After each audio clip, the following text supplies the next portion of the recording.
Hi, my name is Zhou. I'm an Executive Director at Bankers Without Boundaries, which is a not-for-profit financial advisory, investment banking and asset management firm. And we're focused on environmental and social impact projects, working with a range of clients around the world.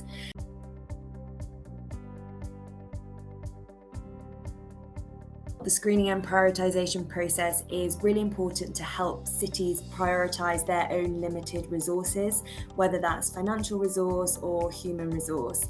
I think by doing a screening and prioritisation exercise, cities can get a really holistic overview of their project pipeline, which can lead to much greater insights of the portfolio as a whole. So what are the key strengths and weaknesses, and what are the key needs gaps that need to be addressed, for example. So I think it really allows for more informed decision making for cities, and it gives just additional insights for them in terms of how to prioritise their resources going forward.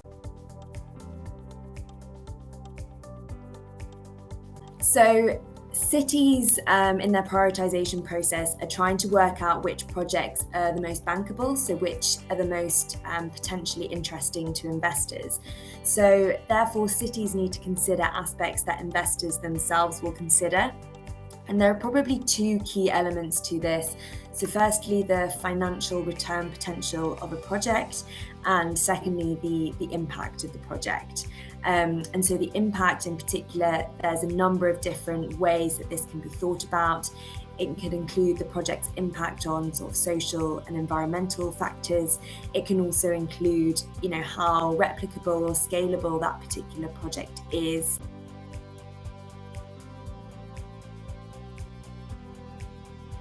So there's a couple of key challenges that many middleweight cities in particular face. I think the first one is often the availability of data to actually input into the process in itself. Prioritization it's not a full due diligence exercise, so you don't need full detailed data, but a certain level of quality and quantity of data is required to make the output really useful for cities.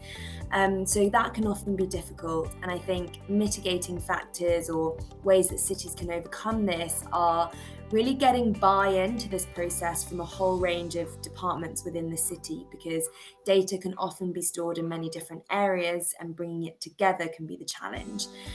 But also maybe identifying a set of key metrics that all projects will be assessed by, and having that level of standardization can help in the data availability or the data input process. And just finally, would encourage cities not to be put off where there are data gaps. I think identifying these gaps is a big part of the process in itself. And again, cities can therefore decide whether they want to spend time and resource filling in these data gaps.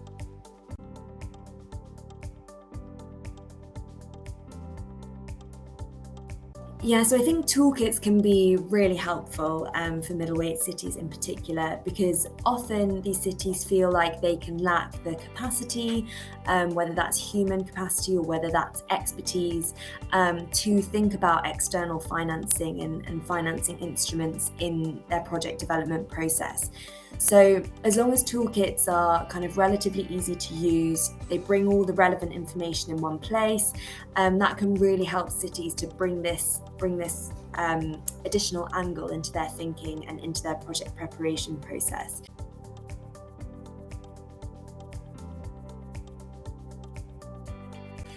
Yeah, so three key things cities should prepare. Firstly, they should set out their objectives. So what do they want to get out of this exercise?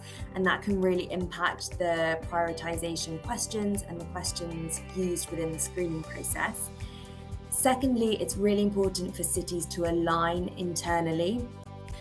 And finally, cities need to ensure they have the appropriate capacity to really do this exercise in a meaningful way.